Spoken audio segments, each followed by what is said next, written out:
Subscribe करें और bell दबाएं ताकि कोई खबर रह न जाए।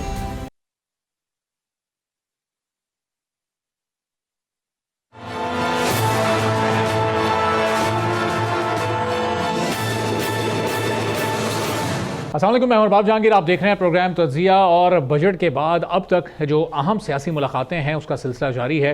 पाकिस्तान पीपल्स पार्टी की जानिब से जो तहफ़्फ़ुज़ात सामने आए उसके बाद हमें एक मौके पर हुकूमत थोड़ी सी परेशान और थोड़ी गैर मुस्तहकम नज़र आई, जिसके फ़ौरी बाद बिलावल भुट्टो ज़रदारी से मुलाकात का एहतमाम करवाया गया और मियाँ शहबाज शरीफ उनसे मिले। और अब उस मुलाकात से मुताल्लिक भी दो तरह की खबरें इस वक्त सामने आ रही हैं। एक तो पाकिस्तान पीपल्स पार्टी का ऑफिशियल वर्जन जो शाजिया मरी साहिबा ने बयान किया, वो कहती हैं कि पाकिस्तान पीपल्स पार्टी के अभी भी तहफ़्फ़ुज़ात हैं, वो तहफ़्फ़ुज़ात इस मुलाकात में भी दूर नहीं हुए हैं और अभी मुज़ाकरात का सिलसिला जारी रहेगा। दो कमेटीज़ दोनों सियासी जमातों की जानिब से बना दी गई हैं जो कि इन मामलात को अब आगे लेकर चलेंगे और आगे तय करेंगे। लेकिन कुछ ज़राए ऐसा भी बताते हैं कि बिलावल भुट्टो ज़रदारी ने यकीन दहानी करा दी है मियाँ शहबाज शरीफ को कि बजट की मंजूरी में पाकिस्तान पीपल्स पार्टी पूरा साथ इस वक्त हुकूमत का देगी। लेकिन जो ट्रेलर पाकिस्तान पीपल्स पार्टी ने बजट से एक दिन पहले इस हुकूमत को दिखाया है, आगे वो कितना बड़ा प्रेशर इस हुकूमत के लिए साबित होगा। क्या मुख्तलिफ मामलात पर आगे भी जब अहम नौयत के फैसले करने होंगे उस वक्त पाकिस्तान पीपल्स पार्टी इसी तरह हुकूमत को प्रेशराइज करेगी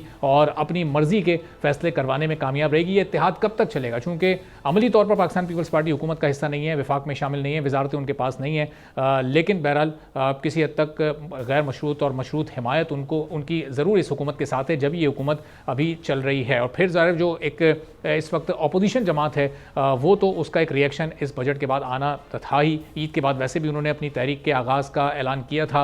अब वो तहरीक कितनी इस हुकूमत के लिए ख़तरनाक साबित हो सकती है, कितनी अलार्मिंग हो सकती है, इस पूरी सूरत हाल पर हम गुफ्तगू करेंगे कि आगे क्या सियासी माहौल बनने जा रहा है। मोहम्मद अली दुरानी सीनियर सियासतदान हमारे साथ मौजूद हैं। दुरानी साहब, बहुत शुक्रिया प्रोग्राम के लिए, आपने वक्त निकाला। तो ये इस हुकूमत ने अपना पहला बजट पेश किया है, अब बजट के कुछ दिन बाद आपसे बात हो रही है, लेकिन ज़ाहिर अभी तक वो मंजूर नहीं हुआ है।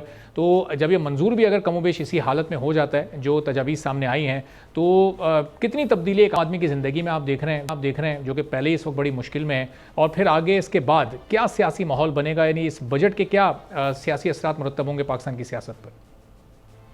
बिस्मिल्लाहिर्रहमानिर्रहीम। अरबाब साहब, ये बजट जो है ये अवाम का तो है नहीं, ये तो जो रूलिंग पार्टीज हैं उनका बजट है। इसलिए जो रूलिंग पार्टीज आपस में जब कन्फ्रंट कर रही हैं तो वो भी उन्हीं इश्यूज पे कर रही हैं जो उसमें उनके जाती मफादात हैं। मतलब पैसों की लेन देन का इस वक्त एक झगड़ा जारी है। जहां तक अवाम का ताल्लुक है, अवाम के तो तमाम अखराजात इस बजट ने बढ़ा दिए हैं, कम मतलब अवाम के तो तमाम वसाइल कम कर दी हैं और हुकूमत के, वज़ीर आज़म हाउस के, मुलाजमीन की तनख्वाहों के, मतलब हुकूमत का हर किस्म का खर्चा जो है वो 30 से 40% बढ़ा दिया है हुकूमत ने अपना। और हर रेनोवेशन भी हो रही है, प्राइम मिनिस्टर हाउस भी ठीक हो रहा है, बाकी भी ठीक हो रहा है। इसलिए हुकूमत को इस वक्त अवाम और हुकूमत दो अलग अलग कश्तियों में सवार दो एंटिटीज हैं।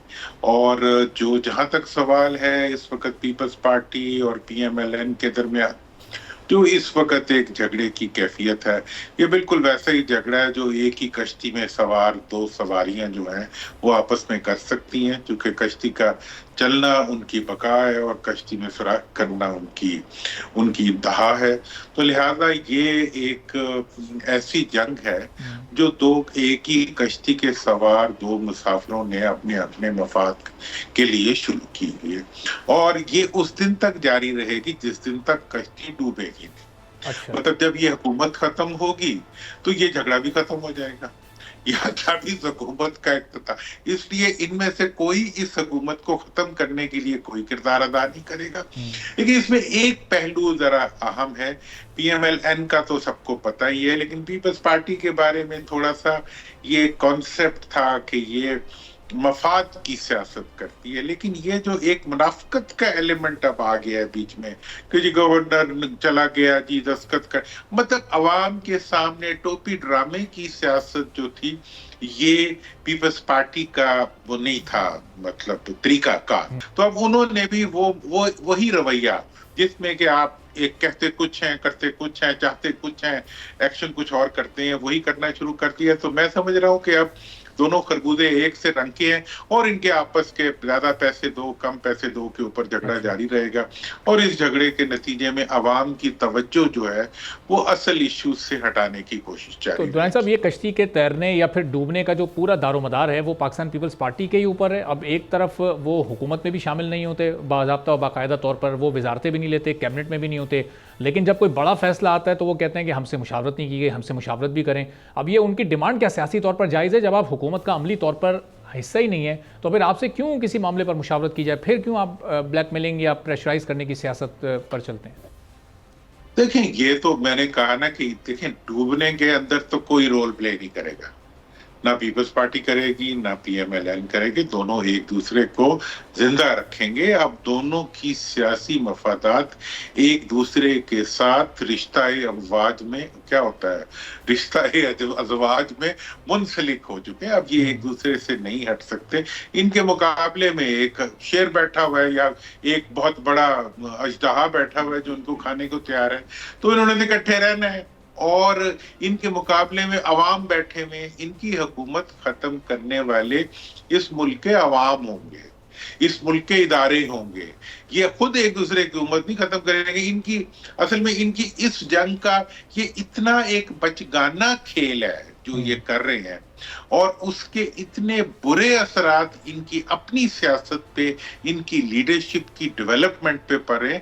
क्योंकि पीपल्स पार्टी की लीडरशिप जो इस वक्त है उनके साथ हमारी एक मतलब वो बहरहाल शहीदों की वारिस एक लीडरशिप है, लेकिन अगर उस लीडरशिप को आप एक ऐसे रोल में डाल देते हैं जो कि एक फनी रोल हो, जिसमें कि एक मजाक की कैफियत बन रही हो अवाम के सामने और अवाम की नजरों में उनकी वक़्त जो है वो एक मज़ाहिया किरदार में बदल रही हो कि 1 मिनट में जाके मिल के आए, फिर आके एक बंदे को खड़े होके बयान दिलवा दिया, फिर कहा जी, तो ये कुछ भी नहीं है, इसमें से कुछ भी नहीं निकलना। जो इनकी सेटलमेंट है 2-4 बिलियन ऊपर नीचे करके ये सब कुछ सेटल हो जाएगा। इन्होंने एक दूसरे को कुछ नहीं गिराना, ना ये आपस में एक दूसरे से लड़ रहे हैं, ये लड़ने का एक ड्रामा कर रहे हैं। ये ड्रामा थोड़े दिनों में बजट के पास होते ही खत्म हो जाएगा और अगला हकीकी ड्रामा शुरू हो जाएगा जो इन दोनों के खिलाफ अवाम लगाएंगे। लेकिन दुरानी साहब, ये अब आवाम अगर ये इनको उतारते हैं इनकी सीटों से, इनकी हुकूमत से, तो वो किस बुनियाद पर होगी? जो इनकी 100-120 साल कारकर्दगी अगर हम अभी तक इस हुकूमत की देखें, 3-4 बड़े अहम दौरे प्राइम मिनिस्टर ने अपने पूरे डेलीगेशन के साथ किए हैं। यूएई, सऊदी अरब, चाइना, सब नई सरमायाकारी करने को भी पाकिस्तान में तैयार हैं। और माजी के भी कुछ इस बजट के दौरान जो फिगर्स हमारे सामने आए, तो बैरूनी सरमायाकारी जब भी पाकिस्तान में सबसे ज़्यादा हुई है वो मुस्लिम लीग नून के दौर में हुई है। तो माशी इंडिकेटर्स तो आहिस्ता आहिस्ता बेहतरी की तरफ अगर जाते हैं, थोड़ी बहुत स्टेबिलिटी अगर इस इकॉनमी में आती है, तो फिर क्या बुनियाद होगी इनकी हुकूमत को ख़त्म करने की या इन्हें हुकूमत से हटाने की? देखिए, जहां तक सवाल है दौरों का और उसके अंदर से जो मुआशी स्टेबिलिटी की ख्वाहिश जो हुकूमत की है, आपकी है, मेरी है, पूरी कौम की है, वो तो एक हकीकत है, हम सब यही चाहते हैं। लेकिन जो अब तक इंडिकेटर्स आ रहे हैं वो उस किस्म के नहीं है जिस किस्म का माहौल इस वक्त बनाने की कोशिश की जा रही है।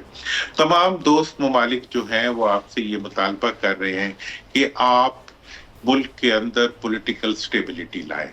ये चाइना भी यही कह रहा है, यूएई भी यही कह रहा है, सऊदीया भी यही कह रहा है, आईएमएफ तो कह रहा है जी पॉलिटिकल रिकंसिलिएशन करें, ईयू भी यही कह रहा है, बाकी भी सब यही कह रहे हैं कि एक आपसे ये डिमांड है। दूसरी आपसे डिमांड ये की जा रही है कि आप मुल्क के अंदर हमारी इन्वेस्टमेंट के लिए जो मुल्क के अंदर की सिक्योरिटी है उसको बेहतर करें, जिसकी बेहतरी के लिए आप दाएं देखें या बाएं देखें वो जिम्मेदारी तो आप पे। और तीसरा जो उनका मुतालबा है और वो बड़ा अहम है, वो कहते हैं कि हमारा पैसा तो सिर्फ पैसे के लिए लगाया जाता है ना। पैसा किसी को दोस्ती यारी में पैसे की कोई दोस्ती नहीं होती, पैसे का सिर्फ दोस्ती पैसे से, रिटर्न से होती है। वो कह रहे हैं कि जी हमारी रिटर्न तो सिक्योर्ड नहीं है, जब रिटर्न का वक्त आता है आप मजीद कर्जा मांग लेते हैं।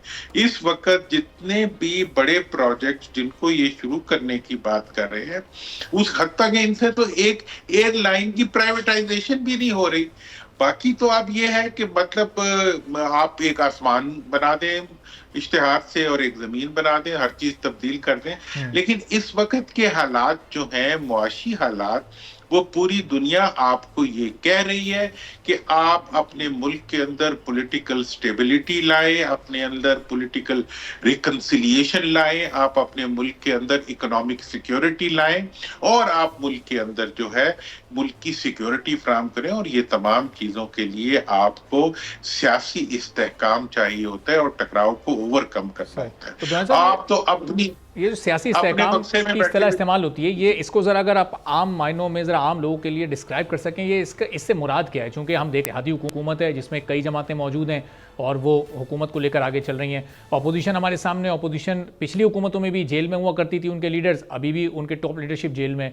तो पिछले दौर से क्या मुख्तलिफ है अभी कि वो एक सियासी एक इस्तेहकाम की सूरत हाल नहीं है? सियासी इस्तेहकाम से मुराद क्या है? बहुत खूबसूरत सवाल आपने किया। देखें बात यह है जनाब कि इस वक्त जो सियासी इस्तेहकाम से मुराद ये है कि आप अपने मुल्क के अंदर सियासी टकराव को खत्म करते हैं। माजी के अंदर एक लीडर दूसरे लीडरों को अंदर रखा करता था और वो सब एक ही किस्म के पॉलिटिकल प्रोसेस से निकल के आए होते थे। इस दफा 8 फरवरी के इंतखाबात जो थे वो एक डिफरेंट इंतखाबात थे जिसमें अवाम ने उन तमाम कुव्वतों को जो कि उनके मुकाबले में खड़ी हुई थी उन्हें रिजेक्ट कर दिया और उसके बाद फॉर्म 45, 47 का एक नया सिलसिला शुरू हुआ। और उससे पहले जो प्री इलेक्शन रिगिंग हुई थी वो तो 1977 से भी ज्यादा थी। इसलिए पहले तो इलेक्शन ही मुतनाज़िया थे, इलेक्शन के बाद जब नताइज आए तो वो मजीद मुतनाज़िया बना दिए गए। मुतनाज़िया इलेक्शन के मुतनाज़िया टेम्पर्ड रिजल्ट्स जो थे उनका सामने आने ने मुल्क के अंदर एक सियासी तकसीम पैदा कर दी है अवाम के अंदर। और वो लोग जो बज़ोरे बाजू या बज़ोरे फॉर्म 47 इक़्तिदार में आए हैं उनके दरमियान एक टकराव की कैफियत है जिसको कि पूरी दुनिया महसूस करती है, देखती है। आप ये बादशाह सलामत हाँ अपने आप को समझे कि उन्होंने बहुत अच्छा लिबास पहना हुआ है, लेकिन दुनिया तो वही कह रही है जो बच्चे ने कह दिया था कि बादशाह साहब ने कपड़े नहीं पहने। तो इस वक्त की जो आपकी स्टेबिलिटी है या जो आप हुकूमत का, दूसरी तरफ आप ये देखें कि मुल्क के इदारे जो हैं वो अब proactively pro public decision makings कर रहे हैं। इस वक्त कोर्ट के अंदर जो डिसीजंस का प्रोसेस जारी है, अगर वो इसी तरह जारी रहा तो थोड़े दिनों बाद पार्लियामेंट के अंदर हुकूमत की अक्सरियत कायम नहीं रह सकेगी और जो अगर उसको हुकूमत रोकने की भी कोशिश करेगी तो मुझे नहीं लगता कि इस प्रोसेस को वो रोक सकेगी। एक तरफ तो इकोनॉमिक डिलीवरी जो है उसका क्लेम्स अपनी जगह एक किए जा सकते हैं, लेकिन उसके कोई विजिबल इकदामात कहीं नजर नहीं आ रहे। तो विजिबल उसके जो सियासी इस्तेहकाम की बड़ी बेहतरीन आपने ये पूरी डेफिनेशन बता दी। अब ये आएगा कैसे? इसमें ऑपोजिशन क्या इस वक्त हुकूमत को एक्सेप्ट करे और फिर उसको एक्सेप्ट करके आगे चले? क्योंकि हुकूमत तो नहीं ऑपोजिशन की कोई डिमांड मानने वाली। 8 फरवरी के इंतखाबात दोबारा तो नहीं फौरी तौर पर होने वाले। देखिए हुकूमत को इस वक्त डिमांड मानने ना मानने से, हुकूमत को अगर डिमांड हुकूमत मानती है तो हुकूमत का कद बड़ा होगा, अगर नहीं मानती तो उसका कद भी छोटा होगा, उम्र भी छोटी होगी। बात इस वक्त ये है कि आज के वक्त जबकि पूरी तरह से पूरा माहौल और पूरा इदारे जो हैं मुल्क की वो इस वक्त एक ऐसे राह पे खड़े हैं कि वो आवाम से कन्फ्रंट नहीं करना चाहते। इसलिए आपने देखा है कि अदलिया के जो फैसले आ रहे हैं उनके नतीजे में हुकूमत की अक्सरियत जो है वो मुसलसल पार्लियामेंट के अंदर कम होती जा रही है और मैं इस चीज को देख सकता हूँ कि बहुत जल्दी हुकूमत पार्लियामेंट के अंदर अपनी अक्सरियत खो देगी। अगर खोएगी तो फिर बात करनी पड़ेगी। लिहाजा आज अगर हुकूमत रिकंसिलिएशन की तरफ जाती है तो नुक्ता आगाज ये हो सकता है कि हुकूमत मुकदमात को वापस ले ले। सदर के पास ये अख्तियार है कि वो मुकदमात को वापस ले सकते हैं और तमाम पॉलिटिकल लोगों को 1977 की तरह भुट्टो साहब ने जब डायलॉग शुरू किया था, आप हैरान हो कि दहशतगर्दी से लेके और कत्ल और बॉम्ब और किन किन के मुकदमात थे, उन सब मुकदमात में से लोगों को निकाल के उनको सामने बिठाया गया और एक डायलॉग का अमल शुरू किया गया जिसको आज भी शुरू किया जा सकता है। दूसरी सूरत यह हो सकती है कि जो लोग मुकदमों में अक्यूज्ड हैं उनका अभी मुजरिम तो नहीं बने ना, वो तो एक्यूज्ड हैं, उन लोगों को सामने बिठा के उनसे बातचीत करें। अगर कोई बातचीत होनी है तो वो पार्लियामेंट में हो सकती है, और अगर फिर भी हुकूमत चाहे तो जेल में भी जाके कर सकती है, कोई प्रॉब्लम नहीं है। लेकिन हुकूमत को आगे बढ़ना पड़ेगा। दुनिया हुकूमत से मुतालबा जो कर रही है वो ये कर रही है कि आप सियासी तौर पर इस्तेहकाम लाएं अपने मुल्क में। उसका तरीका यही है कि हुकूमत को उन मुखालफीन को या उन सियासी अपने ओपोनेंट्स को जिनके साथ वो बात नहीं कर रही, उनके साथ बातचीत करके किसी एक ग्राउंड पे पहुंचना पड़ेगा। पीछे हटना भी जीत की एक निशान होता है और आगे बढ़ना भी जीत का निशान होता है। ये जीत जो सियासी जीत होती है और वो जीत जो जिसमें जंग अवाम के साथ हो। इस वक्त हुकूमत का जो बेचारी का जो मतलब सबसे बड़ा वीक एरिया है वो ये है कि हुकूमत अवाम से जंग करना चाह रही है। ये जंग वो नहीं जीत सकते, जीत के भी हार जाएंगे और इनकी आइंदा नस्लें भी हार जाएंगी। अब ये बात हम बता सकते हैं, समझा सकते हैं, जोर तो नहीं कर सकते। ठीक है, लेकिन दुरानी साहब आज जो मंजर पूरे सारी टीवी स्क्रीन्स पर मौजूद था, पाक चाइना मुश्तरका इजलास जो चल रहा था, वहाँ हमने देखा कि पाकिस्तान मुस्लिम लीग नून की भी लीडरशिप मौजूद थी, वहाँ पाकिस्तान पीपल्स पार्टी भी थी, वहाँ पीटीआई, मौलाना साहब, एमक्यूएम, सब लोग कम से कम ये चाइना के मामले पर तो हमें एक पेज पर नजर आए। तो क्या ये पॉलिटिकल स्टेबिलिटी की तरफ ये एक इसको नुक्ता आगाज़ कह सकते हैं कि आप बैठ तो सकते हैं एक पेज पर, अगर मामले की संगीनी का आपको इल्म हो, मामले का इदराक हो तो ये आगे भी इस तरह के मनाजिर हमें देखने को मिल सकते हैं, जो कि खासा खुशकुन मंजर था आज। देखें, ये मैं इसी तरफ इशारा कर रहा था, आपने तो उसकी मंजर कशी कर दी। मैं यही कह रहा था कि आपके दोस्त जो है वो आपसे यही कह रहे हैं, जो अगर आप उनके लिए अगर ये सीन खड़ा कर रहे हैं तो अपने अवाम के लिए भी यही फोटो चला दें। जो जिस यकजहती का और जिस पॉलिटिकल रिकंसिलिएशन का और जिस पॉलिटिकल टॉलरेंस का मुजाहरा आप एक दोस्त बरादर मुल्क की लीडरशिप के सामने कर रहे हैं, अगर वही मुजाहरा आप अवाम के सामने भी कर दें तो अवाम के दिल बड़े हो जाएंगे। मुल्क से तमाम तर नफरतों की जगह एक उम्मीदों के बाग उग पड़ेंगे। आप उन उम्मीदों की काश्तकार बने और वो उसका यही तरीका है जिसका अब देखें, दोस्त तो इशारे से ही बात कर सकते हैं ना। उन्होंने आपकी पॉलिटिक्स में आके कोई इलेक्शन कमीशन की तरह धांधली तो नहीं करनी, वो तो आपको गाइडेंस ही देंगे, एक रास्ता। ये रास्ता उन्होंने आपको दिखा दिया कि ये वो रास्ता है जिस पे चल के आप आगे बढ़ सकते हैं और अपने आप को एक दूसरे से लड़ने के बजाय एक दूसरे से मिलजुल कर इकट्ठे होकर आप मुल्क की मईशत और मुल्क की जिसे बकाव और मुल्क के इस्तेहकाम को आगे बढ़ा सकते हैं। ये मसला आज इस फोटो को, ये वो फोटो है जिसे फ्रेम करा के हमारी हुकूमत को, हर हुकूमत के फर्द को अपने कमरे में लगा देना चाहिए। तो दानिश साहब, दायरे के इनिशिएटिव बिल्कुल हुकूमत को लेना चाहिए, पैगाम भेजना चाहिए, इब्तिदा करनी चाहिए, लेकिन पैगाम का अगर सामने से मुस्बत जवाब ही ना आए, हुकूमत की किसी ऑफ़र को अगर वेलकम ही ना किया जाए, मुज़ाकरात में दिलचस्पी ना जाहिर की जाए अपोजिशन की जानिब से, पीटीआई ले लें या मौलाना साहब की जमात ले लें, तो फिर उसमें फिर हुकूमत क्या कर सकती है? हुकूमत भी तो फिर वहाँ आकर फंस जाती है कि अगर अपोजिशन बात करने को तैयार ही ना हो। हुकूमत ने ऑफर क्या करनी होती है? बयान से ऑफर होती है? नहीं, हुकूमत की ऑफर जो होती है वो एक्शन से होती है। हुकूमत ने कितने मुकदमात माफ कर दिए, हुकूमत ने कितने कैदियों को रिहा कर दिया, हुकूमत ने कब कोई मेज सजाया जिसके ऊपर आके सब बैठे, क्या कर रहे हैं प्रेसिडेंट साहब, क्यों मतलब खामोशी उन्होंने अख्तियार की हुई है। इतना बड़ा महल उन्हें दिया किसी मकसद के लिए दिया गया हुआ है ना, कि अगर कोई ऐसा क्रिटिकल मूवमेंट आए तो उस पे वो रिकंसिलिएशन के लिए एक किरदार अदा करे। वो किरदार अपना अदा नहीं करे, प्राइम मिनिस्टर साहब भी अदा नहीं करे। अगर चीन का कोई बड़ा आ जाए तो उसके सामने तो उनके साथ मिलके बैठने के लिए तैयार है, वरना कोई ना कोई लीडर कोई ना कोई बयान लेके, देखें बयानात खिलाफ देना ऑपोजिशन का हक होता है और उस ऑपोजिशन का जो समझती हो कि उसको उसके वोट की इज्जत से महरूम किया गया वो तो देगी बयान। आप जब बैठेंगे मेज पे बात करेंगे, अपने बुलाए ना आप पूरी पार्लियामेंट को और पार्लियामेंट का जॉइंट सेशन बुला के उसके सामने लाके फॉर्म 45 और 47 ढेर कर दे, उन्हें कहें भी आओ इस चीज पे तुम खुद फैसला करो। क्या फर्क पड़ता है? हम एक कौम है, हमें अपने आगे बढ़ने के लिए हमें अपने इदारों पे ट्रस्ट करना पड़ेगा, एम्बेसीज नहीं पाकिस्तान की। ठीक है दुआई साहब, अब हम भी इंतजार करते हैं, आप भी जरा इंतजार करें कि अब दूसरी बार हमें ये मंजर जो आज हमने देखा कब देखने को मिलता है। बहुत बहुत शुक्रिया मोहम्मद अली दुरानी साहब, सीनियर सियासतदान हमारे साथ मौजूद हैं। ब्रेक के बाद वापस आएंगे, पाकिस्तान तहरीक इंसाफ और पाकिस्तान मुस्लिम लीग नून का इस पूरी सूरत हाल पर मौक़िफ़ जानेंगे।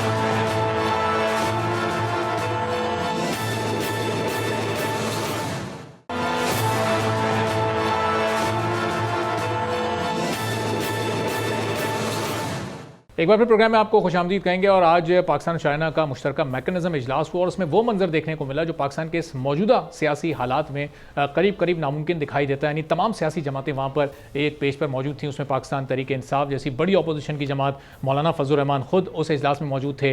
हुकूमत की नुमाइंदगी तो ज़ाहिर बहरहाल थी चूँकि CPEC का जो दूसरा मरला है वो पाकिस्तान के लिए बहुत ही अहमियत का हामिल है और तमाम जो सियासी जमातों की वहाँ नुमाइंदगी थी उन्होंने अपनी अपनी जमात का मौक़िफ़ बड़े बेहतर और मुस्बत अंदाज में वहाँ पर पेश किया। तो क्या आप जो सियासी जमातों के इस पूरे निज़ाम पर, सिस्टम पर, इलेक्शन के तरीक़ेकार पर, बजट को लेकर जो तहफ़्फ़ुज़ात हैं, क्या उन पर भी इस तरह की बैठकें लग सकती हैं? क्या अपोजिशन को हुकूमत इसी तरह इंगेज करके टेबल पर लाकर मामलात को हल कर सकती है जो इस वक्त एक सियासी इस्तेहकाम मुल्क को चाहिए कि आने वाले दिनों में वो हमें अचीव हो सकेगा और ये उसका एक नुक्ता आगाज़ हो सकता है? यानी इस पूरी सूरत हाल पर हम गुफ्तगू करेंगे। हुमायूं मोमन साहब पाकिस्तान तहरीक इंसाफ के सीनियर रहनुमा हमारे साथ मौजूद हैं। कैसर अहमद शेख साहब नून लीग के सीनियर रहनुमा हैं, वफाकी वज़ीर भी हैं, हमें ज्वाइन कर चुके हैं। दोनों मौजूद मेहमानों का बहुत शुक्रिया। कैसर साहब, पहले ज़रा आपसे मैं गुफ्तगू शुरू करता हूँ चूँकि हुकूमत का काम है इनिशिएटिव लेना और अगर अपोजिशन के तहफ़्फ़ुज़ात हैं तो आप ही उन्हें टेबल पर लेकर आएंगे। आज जो हमने मंजर देखा, क्या आने वाले दिनों में हमें ये दोबारा भी बहुत जल्द देखने को मिलेगा कि अपोजिशन भी एक ही टेबल पर बैठी है, वो भी बड़े अच्छे माहौल में गुफ्तगू कर रही है? जब हम चाइना से दोस्ती के मामले पर एक हो सकते हैं और एक पेज पर आ सकते हैं, तो जो दीगर इंटरनल इशूज़ हैं क्या इनमें भी ये पॉसिबिलिटी है आपकी नज़र में? बिस्मिल्लाहिर्रहमानिर्रहीम। अरबाब साहब, ये देखिए जो आज हुई आपस में मीटिंग, हम तो पहले दिन से ही जब हम अपोजिशन में थे उस वक्त हम, जैसे आप कह रहे हैं कि हुकूमत का काम होता है इनिशिएटिव लेना, हम तो अपोजिशन में थे तो हम उनसे गुजारिश कर रहे थे कि आइए बैठिए हमारे साथ चार्टर ऑफ इकानमी करें। ये रिकॉर्ड की बात है, असम्बली के अंदर बात हुई कोई, और बार बार हुई, एक बार नहीं कई बार हुई। मियाँ शहबाज शरीफ साहब ने की, बिलावल भुट्टो जरदारी साहब ने की, हम सब ने अपने प्रोग्राम में, अपने टॉक शोज़ में। क्योंकि देखिए कोई भी मुल्क जो है ना, वो इख्तलाफ राय एक अलग चीज़ है। दुश्मनी या इतना कह लेना कि हम बैठते ही नहीं है एक दूसरे के साथ, ये तो एक नामुमकिन है। ये मुमकिन नहीं है इस तरह मामलात चल सके। और आज जैसे आपने कहा मुज़ाहरा हुआ, ये एक इंडिकेशन है और मैं समझता हूँ कि यही हमारा एक मुल्क है, सारे मुहिब वतन लोग हैं, लोगों के इलेक्टेड हैं और 8-8 लाख लोगों में से एक आदमी इलेक्ट होके आता है और सारे मुल्क की बेहतरी चाहते हैं। कामन तो इसमें यही है, पार्टियां अपनी अपनी हैं, अपना अपना लाया अमल है, अपना अपना तरीक़ाकार है, वो हमेशा पॉलिटिकल पार्टीज़ में रहता ही है। चाइना जो है वो तो सबके साथ कामन दोस्ती है। देखिए आपने देखा कि जुल्फ़िकार अली भुट्टो साहब के दौर में शुरू किया गया, फिर मियाँ नवाज शरीफ साहब कई बार चाइना गए और बड़ा ये CPEC का पहला मरला भी हुआ और अभी दूसरा भी, सेकंड भी अभी मियाँ शहबाज शरीफ साहब वहाँ गए हैं। PTI का भी चाइना के साथ हमेशा इत्तेफाक रहा है और वो कहते हैं कि चाइना हमारा दोस्त मुल्क है, हमारे चाइना से हम रिलेशन रखना चाहते हैं। और CPEC जो है ना वो एक गेम चेंजर है। मियाँ नवाज शरीफ साहब ने बड़े वाज़ेह तौर पे कहा। और मियाँ नवाज शरीफ जब जहाँ आए थे ना, जलसा किया उन्होंने लाहौर, जब अपने जलावतनी से घर वापस आए अपने वतन, तो उन्होंने तो पहले दिन ही अपनी पहली तकरीर में ये कहा था कि मैं हर एक के पास जाऊंगा, मैं हर एक से कहूँगा कि बैठो और मुल्क के मफाद में सब मिल जुल के काम करो। तो हमारा तो मौक़िफ़ पहले दिन से वाज़ेह है। देखिए बैठे बगैर अगर कोई इख्तलाफ भी है तो उसको सॉर्ट आउट करना बैठ के ही हो सकता है ना, डायलॉग के बगैर तो दुनिया में कोई और हल नहीं निकला कि टेबल पे ना बैठा जाए। जंगें होती हैं मुल्कों की, तो जंगों के बाद भी बैठा जाता है, तो और तो कोई ऑप्शन ही नहीं है, क्या किया जाएगा। उससे ये अलग बात है कि इख्तलाफ कर लेना। अब लेकिन मैं समझता हूँ कि इससे पहले कंडीशनें कोई लगाना कि ये फलाना पहले काम हो तो तब हम बैठेंगे, ये तो ना बैठने वाली बात है ना। तो अब ये इस पर तो तमाम दुनिया में इत्तफाक है, पाकिस्तान में तो बात की बात है, पूरी दुनिया इस बात पे मुतफिक है कि डायलॉग के बगैर कोई मरला आगे बढ़ नहीं सकता। हमें हमारी गुजारिश है अपनी तमाम मुहिब वतन पार्टियों से कि मुल्क की बेहतरी के लिए वो अपना पॉइंट ऑफ व्यू रखे और ठीक है। चलें, आपकी इसमें इंटेंशन तो नज़र आ रही है। अब ये आपकी पार्टी और हुकूमत की भी पॉलिसी है या नहीं, ज़ाहिर है अगर वो अमली तौर पर कोई कदम उठता है तो फिर उससे ये पता चल सकेगा। तो हुमायूं साहब, हमें कैसर साहब की तो इंटेंशन नज़र आ रही है, वो तो दावत दे रहे हैं कि आएँ बैठें बात करें। जिस तरह आज एक टेबल पर सारी सियासी जमातें हमें नज़र आ रही थी, तो ये जो इलेक्शन का मसला है, ये जो दीगर आप जो डिमांड्स कर रहे हैं जुडिशल कमीशन बनाने की, जो और आपके गिरफ्तार रहनुमा हैं उनको उन पर से केसेस ख़त्म करने की, तो ये बात क्या इस तरह आज ही की तरह की एक महफिल में बैठकर नहीं की जा सकती ताकि बेहतर तरीके से ज़रा आमने सामने बात हो सके? बिस्मिल्लाहिर्रहमानिर्रहीम, इय्याका नअबुदु व इय्याका नस्तईन। देखिए, कैसर साहब बड़े प्यारे इंसान हैं और इन्होंने हमेशा वाकई ये कहा है, लेकिन सवाल ये है कि क्या जो ये कह रहे हैं वो इनकी पार्टी रिफ्लेक्ट करती है या नहीं करती। देखिए, इस तरह है, वो अंग्रेजी में एक मिसाल होती है, कहते हैं कि don't say that you love me, show me that you love me. ठीक है, दूसरे लफ्जों में गुफ्तार के गाजी बन तो गए, किरदार के गाजी बन न सके।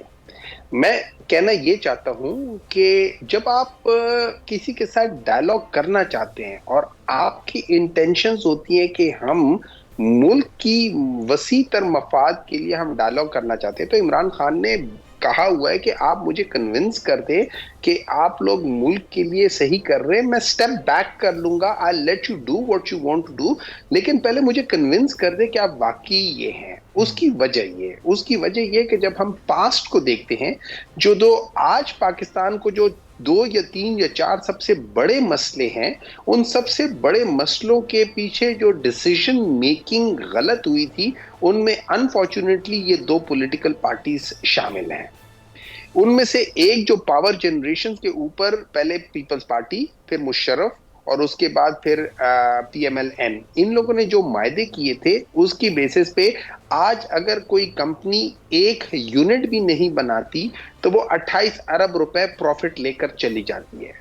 ठीक है, ये वो मायदे हैं कि जिसको पाकिस्तान, और ये याद रखिए, पाकिस्तान तहरीक इंसाफ ने अपने टाइम पे इनके साथ बड़ी निगोशिएशन करके कम से कम एक काम कर दिया था, उन्होंने उस वक्त जो डॉलर रेट था उसको फ्रीज कर दिया था, वरना आज वो सारी चीजें कोई 100 रुपए ज्यादा रेट पे हम लोग पैसे दे रहे होते, जो इस वक्त हम दे रहे हैं, उससे भी 100 रुपए पर डॉलर हम और ज्यादा दे रहे होते हैं। तो अगर हम उस लिहाज से करेंगे तो बात बनती नजर नहीं आती। नंबर 2, वो जो पाकिस्तान के, अच्छा एक और चीज है, पाकिस्तान का दूसरा सबसे बड़ा मसला जो बन रहा है वो है पेंशन। अब ये याद रखें कि ये 2015-16 में डिसीजन हुआ था इस पेंशन के बेसिस पे, और मुझे ऐसे लगता है जैसे किसी जो पेंशन लेने वाले लोग हैं उनमें से किसी बड़े स्ट्रॉन्ग लोगों को खुश करने के लिए डिसीजन लिया था। आज पाकिस्तान तकरीबन 1.5-2.5 खरब रुपए के लिहाज से ये कर रहा है। फिर हमारे जिस लिहाज से डिसीजन ये है, अब मैं क्यों समझता हूं कि ये लोग सिंसियर नहीं है। अगर आप जो वर्ल्ड डेवलपमेंट फोरम की 2017 की रिपोर्ट पढ़े तो वो कहता है कि जिस मुल्क में 3 चीजें होती हैं, जिनमें एक सिक्योरिटी, तहफ़्फ़ुज़, ठीक है, दूसरी अपॉर्चुनिटी टू अर्न मनी जो वर्क के लिहाज से होते हैं, प्रोस्पेरिटी, और तीसरी जो है वो कहते हैं कि इक्विटी, मींस के स्टेट के सामने सारे लोग बराबर हों। पाकिस्तान में आज ये तीनों चीजें नहीं हैं। इस वक्त आज हम सुन रहे थे कोई 70% इस वक्त जो है ना, ये जो आपकी टेक्सटाइल इंडस्ट्री है वो बंद होती जा रही है, जो पाकिस्तान तहरीक इंसाफ के जमाने में 3.5 साल में एकदम वो बूम करके आई थी, वो बंद होनी दोबारा शुरू हो। और अभी तो हमारी सब जैसे एक्सपोर्टर्स पर जब टैक्स लगाया गया, उनको नॉर्मल टैक्स रिजीम में लेकर आए, तो उससे तो बड़ा एक रिएक्शन सामने आ रहा है एक्सपोर्टर्स का, इंडस्ट्री का। देखिए, मैं इस बात को, मैं आपको एक बात बताता हूँ। अब ये शेख साहब जो है ना, ये बिजनेसमैन भी हैं। अब मैं इनसे सवाल करता हूं कि आपने एक स्टेट ने या गवर्नमेंट ने एक डिसीजन लिया कि हम लोग इलेक्ट्रिक व्हीकल को पाकिस्तान में प्रमोट करेंगे फॉर 2 रीजंस। नंबर 1, इससे हमारा ऑयल इंपोर्ट कम होगा, तो हमारे इंपोर्ट्स के ऊपर का पैसे कम होंगे। नंबर 2, इससे जो पोल्यूशन होती है वो कम होगी, और उसकी वजह से जो हेल्थ के ऊपर इफेक्ट होते हैं, ये 3 चीजें साइमल्टेनियसली होंगी। ठीक है, तो इस वजह से हमने कहा था कि जब तक हमारे अपने यहाँ पे बननी शुरू नहीं हो जाती, हम उसके ऊपर टैक्स मिनिमम कर देंगे। इस बेसिस पे कितने लोग होंगे शेख साहब जैसे, जिन्होंने काफी ज्यादा इन्वेस्ट किया होगा, आज आप लोग उसके ऊपर एकदम बहुत बड़ा टैक्स लगा लेते हो। तो आप सोचो, जो वो पॉलिसी ओवरनाइट बदल जाती है, तो कौन बंदा पाकिस्तान के अंदर इन्वेस्ट करने के लिए तैयार होगा? सही। तो ठीक है। जी, जी, अच्छा, इस चले- किस्म के बहुत सारी चीजें हैं। आप जरूर टैक्स लगाओ, लेकिन टैक्स लगाने की बात आप मेरे ऊपर ही बार बार टैक्स लगा रहे हो, पहले मुझे कर रहे हो। आप उसके बजाय टैक्स नेट बढ़ाओ ना। आपने मुझे एक बात बताओ, क्या आप लोगों ने ये जो लैंड ओनर्स हैं, जो कि बड़े बड़े लैंड ओनर्स हैं, क्या आपने एग्रीकल्चर सेक्टर के ऊपर उनके ऊपर टैक्स लगाया है? नहीं ठीक लगा है, रहे चलें। हैं। आप लोग पॉइंट जो आपके आप हुमायूं लोग साहब जो बड़े कर वैलिड रहे हैं। अब ये जरा शेख साहब के सामने हम रखते हैं ताकि ये बताएं कि कितने लोगों को ये हुकूमत अपने इन 120 रोज में टैक्स नेट में लेकर आई है, क्योंकि ये पीडीएम की हुकूमत की कंटिन्यूटी है। तो शेख साहब, ये कितनी तब्दीली आई है पिछले जो 18 माह, ये 16 माह के बाद अभी आपको ये मजीद 4 माह मिल गए, पहला बजट आप लेकर आए। तनख्वाहदार तबके पर, पहले से टैक्स पेयर्स पर तो आपने टैक्सेस की भरमार कर दी है। नए लोग टैक्स नेट में कितने शामिल हुए? देखिए, हुमायूं मेमन साहब बहुत लॉजिकल बात करते हैं और मुझे खुशी होती है इनसे बातचीत करके, क्योंकि देखिए ना, एक दूसरे से समझे, मैं आपको अपनी बात करूं, वो अपनी बात करें, फिर लोग उसका जायज़ा लेते रहें। देखिए, पाकिस्तान में टैक्स जब तक वसूल नहीं होगा, टैक्स के बगैर तो, और टैक्स ज़्यादातर सारी दुनिया में अमीर लोग देते हैं, इनकम टैक्स ज़्यादा होता है। हमारे यहाँ सेल टैक्स यानी इनडायरेक्ट टैक्स सारा लगाया गया, ख़ासकर पीटीआई के दौर में। और मैं आपको कह रहा हूँ कि आप 2022 की एग्जैक्ट मैं आपको फिगर दे रहा हूँ कि जून 2022 में 80 अरब डॉलर की इंपोर्ट थी और 30 अरब डॉलर की एक्सपोर्ट थी। आज 2 साल बाद एक्सपोर्ट तो 30 अरब डॉलर की है, लेकिन वो एक्सपोर्ट का जो रॉ मटेरियल आना था इंपोर्ट में, वो अभी उसके बावजूद 80 अरब डॉलर से हमने 55 अरब डॉलर की इंपोर्ट कर दी है। जो गैप 50 अरब डॉलर का था 2022 में छोड़ के गए थे, मैं एग्जैक्ट फिगर दे रहा हूँ आपको, अभी वो 25 अरब डॉलर रह गए। रेवेन्यू पिछले साल 7,000 अरब, ये इस साल नहीं, इस साल तो 9,200 अरब हासिल हुआ। पिछले साल 7,000 अरब डॉलर रुपए से 7,000 अरब रुपए से FBR का रेवेन्यू, अगले साल हम 13,000 अरब रुपए कर रहे हैं, 6,000 अरब रुपए बढ़ा रहे हैं। रेवेन्यू अमीर आदमी को लगा रहे हैं, डायरेक्ट टैक्स लगा रहे हैं। अगर जब तक हम डायरेक्ट अमीरों को, मैं तो हमेशा कहता रहा हूँ, इस बजट में कैसे साहब ये उन अमीरों पर लगा रहे हैं जो पहले से ही टैक्स दे रहे होंगे, जो पहले से टैक्स पेयर्स हैं, जिन सेक्टर्स की अभी बात कर रहे हैं हुमायूं साहब। तो क्या हुआ, तो पहले जिसकी आमदन है उस पर लगा रहे, पहले से दे रहे हैं, उनको गलत ज्यादा देना चाहिए, पूरा नहीं दे रहे ना। हुमायूं साहब हाईलाइट कर रहे हैं, मैं तो हर जगह ज़राअत के शोबे को, रियल एस्टेट सेक्टर पहले तो बता दूं कि इन शोबों में किस किस को आप लेकर आए टैक्स नेट में? जी, इस शोबों में तो जो हमने सारा टैक्स बढ़ाया है आपके सामने है। हमने FBR की वैल्यू बढ़ाई है, बिल्कुल कम रेट पे वैल्यू थी, गलत रेट लगाए हुए थे। FBR का हमने हर जगह प्रॉपर वैल्यू लगा रहे हैं ताकि उसका जो टैक्स बनता है वो सही बने। मैं आपको बता तो रहा हूँ, थोड़ा सा समझें। इस साल 9,200 अरब रुपए हासिल हुआ है एग्जैक्ट। अगले साल हम 13,000 अरब रुपए चाह रहे हैं। 40% पहली बार पाकिस्तान की तारीख में बढ़ा है। हमने तो टैक्स लगाया है, इसमें कोई शक नहीं, लेकिन लगा किसको है? डायरेक्ट टैक्स लगा है। इसमें 90% टैक्स डायरेक्ट है। इनडायरेक्ट यानी आम आदमी पे क्या बोझ पड़ा है, मुझे बता दीजिए ना। कोई एक मिसाल दे दे जिसमें आम आदमी को, जिसकी इनकम कम है, अच्छा ये कह रहे हैं टैक्स आपने बढ़ा दिया, जिसकी 1 लाख रुपए तक महीने की इनकम है ना, उस पर हमने क्या टैक्स बढ़ाया है? पहले वो 1,250 रुपए टैक्स देता था, अब 2,500, अब सर 100% का इजाफा हो गया। सुन तो लेना, आपको मेरे से ज्यादा पता है। पहले वो 1 लाख रुपए माहाना आमदनी करने वाला 1,250 रुपए साल का टैक्स देता था, अब 2,500 कर दिए, यानी 100 रुपए उस पर महीने का टैक्स बढ़ गया, जो इतनी वावैला हो रही है। 100 रुपया महीने का नहीं सर, ये महाना बढ़ा, लाख रुपए, 1250 से जो 2,500 हुआ, ये महाना ही की बात करूं मैं। महाना 100 रुपए, मैं कह तो रहा हूं कि 100 रुपए, 1 लाख रुपए जिसकी 100 रुपए नहीं है, 100 रुपए नहीं, ये 1250 बड़ा महाना, ज्यादा देना पड़ेगा, 1250 महाना बढ़ेगा। चले मैं जरा महाना नहीं बढ़ा, महाना, यही तो आपको कैलकुलेशन गलत है। मेरे से क्या बात करते हैं? मैं FBR का 40 साल से देख रहा हूँ। टोटल पूरा जो 5% टैक्स है 50,000, 2,500 रुपए उसका टैक्स हुआ है साल का। चले कैसे साहब, ये जब ये इम्प्लीमेंटेशन हो जाएगी और जब पे स्लिप्स लोगों की प्राइवेट सेक्टर से आएंगी, उनका कितना टैक्स कटे, मैं आपको जरूर भेजूंगा। मैं आपको बता रहा हूँ, मैं उसका ये महाना कट रहे या ये फिर सालाना है? असल बगैर चेक किए देखिए, 50,000 से ऊपर जो इनकम है उसमें 5% टैक्स है, यानी 50,000 से जो इनकम 50,000 और बढ़ जाएगी महीने की, उस पर 5% 2,500 रुपए बढ़ेगा उसका। ठीक है, पहले 1,200 का होता था। तो ये है टोटल साल का टैक्स। 1200 ये महाना होता है कैसे साहब? आप भी काइंडली, आप बड़े एहतराम, आप बड़े मोअज़्ज़िज़ हैं, हमारे काबिल एहतराम है, लेकिन आप ये चेक कर लीजिएगा, ये महाना है। सालाना भाई नहीं, भाई वो सही कह रहे हैं, वो सही कह रहे हैं, वो सही कह रहे हैं। चलो अच्छा।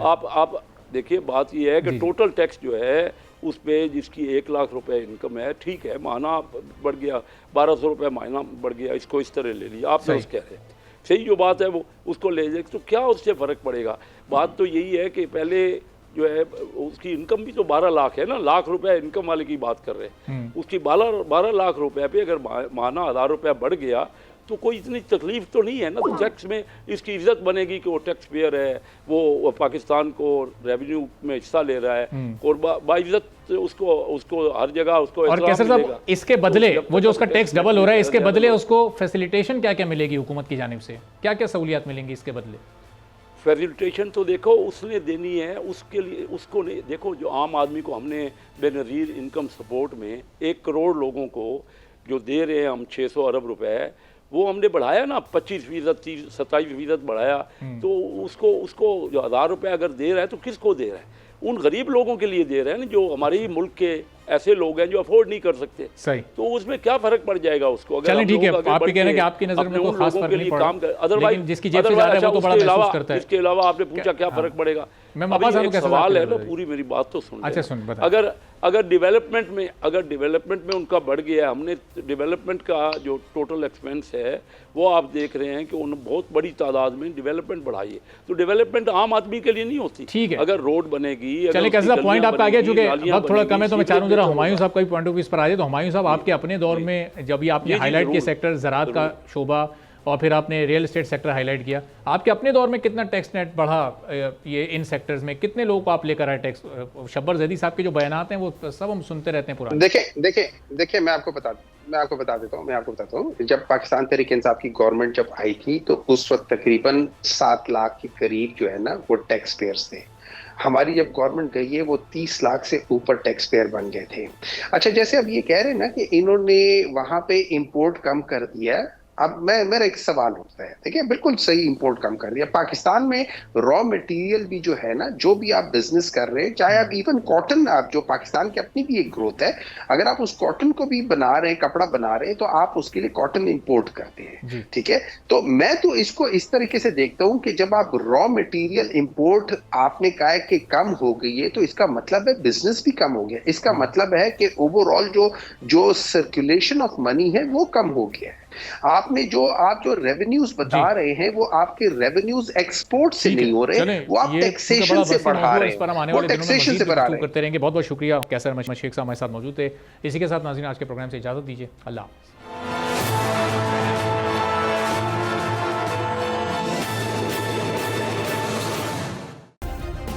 सब्सक्राइब करें और बेल दबाएं ताकि कोई खबर रह न जाए।